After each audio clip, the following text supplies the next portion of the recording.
A gente está comentando hoje aqui sobre essas guerras que o mundo está vivenciando, principalmente essa guerra dos Estados Unidos e Israel contra o Irã, além dessa guerra da Rússia contra a Ucrânia. A gente observa uma temeridade a essas alturas. Muita gente imagina que vários outros países já estão sendo obrigados a entrar nos conflitos. Isso realmente assusta, porque analistas acham que os conflitos podem se estender a outros países e há riscos significativos de maior expansão global. É provável ou improvável que haja essa expansão global, na sua opinião? Gostaria de ouvi-la inicialmente, por favor. Reginaldo, eu acredito que, do ponto de vista de uma guerra mundial mais formal, onde você tem enfrentamento, né, de estados, coalizões, eu acredito que não há um risco, né, de uma terceira guerra mundial. O que a gente tem talvez seja uma extensão, né, uma ampliação dos conflitos regionais. Então, conflitos regionais que já acontecem, como Rússia e Ucrânia, a questão ali dos Estados Unidos com o Irã, né? Israel ali com o Hezbollah e o Hamas, talvez isso aí possa se estender, né? E aí você tem um provável envolvimento de outros países. Mas uma guerra aberta no estilo do que a gente viu na Primeira Guerra Mundial, na Segunda Guerra Mundial, eu acredito que não. Nesse momento a gente não tem um risco de um conflito como esse. Certo. Agora, há uma temeridade, né, dessa expansão, porque a Rússia, por exemplo, utiliza drones desenvolvidos pelo Irã, recebe componentes eletrônicos da China para o conflito na Ucrânia, o Irã fornece material bélico para Moscou, e além disso, temos há pouco tempo aí os ataques do Irã a rotas marítimas, né, como o complexo lá do Estreito de Hormuz. E teve um local da guerra, e a senhora pode até explicar melhor para a gente, onde navios ucranianos atacaram cargueiros iranianos. Isso pode puxar outras nações para o conflito, professora? Aí a gente tem uma questão bastante complexa, Erinaldo, porque é o seguinte, o que seria o envolvimento dessas nações? A gente tem a questão do envolvimento, como você bem mencionou, de alguns países no fornecimento de armamento, né? Por exemplo, o Irã ele fornece drones para a Rússia na guerra contra a Ucrânia. A China oferece apoio também. A Coreia do Norte, inclusive, enviou soldados para lutarem contra a Ucrânia, né? Do lado da Rússia ali. Então, o que seria essa participação de outros países, digamos assim? A gente não considera, por exemplo, o fornecimento de arma, de repente, de tecnologia, um apoio logístico como um envolvimento formal. Né? Então, nessa lógica, a gente tem Coreia do Norte, China apoiando ali a Rússia, de alguma forma, Estados Unidos e países europeus apoiando a Ucrânia, mas a gente não pode dizer que seria um envolvimento formal, um apoio, digamos assim, mais tradicional dessas nações a esses conflitos. Né? E um outro ponto que você menciona aí sobre o Estreito de Hormuz, que eu acho que é importante a gente falar.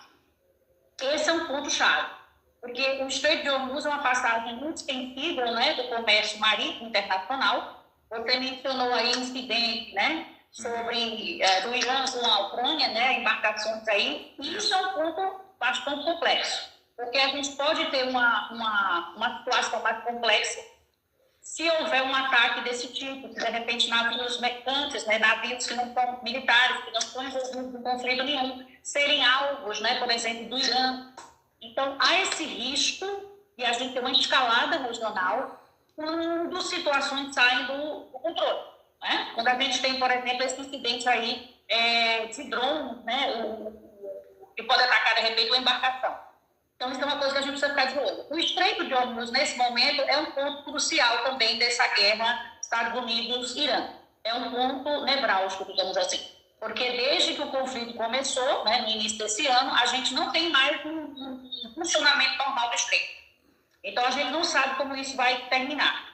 Tem afetado realmente o comércio internacional, né, os Estados Unidos vão buscar rotas aí, E isso é, para mim, um ponto que precisa ser observado nos próximos meses, digamos assim, né, nesse desenrolar dessa guerra Estados Unidos e Irã, porque isso pode, sim, de repente, sair do controle em algum momento. Não é? Você ter algum tipo de ataque a embarcações, você ter algum tipo de confusão ali entre países que não estão diretamente envolvidos nesse conflito entre Estados Unidos e Irã. Né? Muito bem. Agora, professora, a gente tem essa guerra dos Estados Unidos e Israel contra o Irã, que era prometido que se resolveria esse problema em uma semana. Já estamos chegando a quase 6 meses. E a guerra da Rússia com a Ucrânia já chega a quase 5 anos. Né? Estamos com 4 anos e 6 meses dessa guerra, né, professora? Exatamente. Aí você traz um ponto, Edinaldo, que eu acho que é muito importante os ouvintes entenderem sobre questões relacionadas à guerra, né? Às vezes a gente sabe quando começa, mas não sabe quando termina. Existem 2 pontos aí que eu queria trazer, que é o objetivo inicial, né, da guerra e o que está sendo alcançado até hoje na prática, né, no teatro de guerra. No caso da Ucrânia, o Putin tinha essa visão de que realmente ele conseguiria invadir a Ucrânia e conquistar a Ucrânia com facilidade. Né? O Putin ele já vinha empreendendo uma invasão na Ucrânia, na região do Donbass, que é uma região ali onde você tem população russa, né? Desde 2014, e aí em 2022, como você bem mencionou, a gente está próximo aí dos 5 anos de guerra, ele invade a Ucrânia achando que seria fácil essa conquista. E ele está atolado, como a gente diz de maneira mais simples, na guerra com a Ucrânia, porque a Ucrânia conseguiu desenvolver uma capacidade de defesa que ninguém esperava. Né? A Ucrânia ela desenvolve uma guerra cibernética, uma guerra tecnológica, né? Uma guerra de drones. Eles criaram uma indústria própria, que é uma coisa assim, interessantíssima do ponto de vista militar, e tem conseguido, inclusive, atacar instalações russas, infraestrutura russa dentro do território russo. Não só uma guerra de defesa, mas uma guerra agora de ataque. Eles não faziam isso durante o governo do Joe Biden, os Estados Unidos proibiam essa guerra mais dentro do território russo, e também à medida que a indústria foi se desenvolvendo, na indústria militar de defesa, eles conseguem hoje fazer esses ataques. Lembrando que a Ucrânia procura sempre atacar a infraestrutura da Rússia e não ataque a civis, como a Rússia faz contra os ucranianos. E no caso da guerra dos Estados Unidos, a gente tem uma ideia de que Trump pensava alcançar um resultado rápido do ponto de vista político, por exemplo, derrubar o governo do Ayatollah, do Khamenei, e não foi o que aconteceu. A gente tem a eliminação do Khamenei logo no primeiro dia da guerra. O filho dele, né, provavelmente deve ter ou morrido ou estar numa situação muito crítica, que não pode assumir o poder, mas o caso do Irã é um caso muito complexo, porque a gente tem uma infraestrutura de poder desde 1979 que você não elimina, tirando um elemento. Então, o que aconteceu? Hoje a gente tem um elemento muito mais radical presente no governo do Irã, que são as guardas revolucionárias que agora estão na frente mesmo, na frente desse processo. Então, o que o Trump queria alcançar do ponto de vista político, que seria, de repente, modificar o regime iraniano, não aconteceu. Na verdade, você tem um regime muito mais autocrático, um regime muito mais policialesco, um Estado policialesco, e a população civil, muita gente sendo assassinada, sendo condenada à morte, sendo assassinada no meio das ruas. Então, esse efeito político não aconteceu ainda.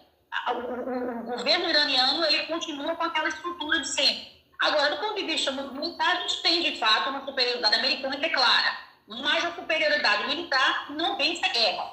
Muitas vezes você tem um resultado ali político que não é o que é o esperado. A gente tem o caso aí da guerra do Iraque, em 2003, que os Estados Unidos entraram ali, foi um outro Vietnã, e a guerra do Afeganistão. Os Estados Unidos entraram ali em 2001, 2002, e a gente tem até hoje uma situação muito triste, né, com a saída americana ali do governo Biden, e a situação política não foi resolvida como se esperava. Então, é aguardar para ver o que vai acontecer. Mas, do ponto de vista político, estritamente político, os Estados Unidos não podem dizer que alcançaram a vitória. A gente está num momento de aguardo, digamos assim, para saber o que vai acontecer nos próximos dias. Muito bem, ótima análise que a gente acaba de ouvir aqui no programa da professora Dejanane Santos, cientista política, e que nos trouxe essa visão muito importante dessas guerras que estão acontecendo nesse momento. Professora, foi muito bom vê-la, muito obrigado. Espero contactá-la em outra oportunidade. Grande abraço e boa semana. Eu que agradeço, Adinaldo. É sempre um prazer estar aqui com você e sempre que eu puder estarei aqui. É um prazer. Muito obrigada também aos ouvintes. Muito obrigado, querida. Boa semana.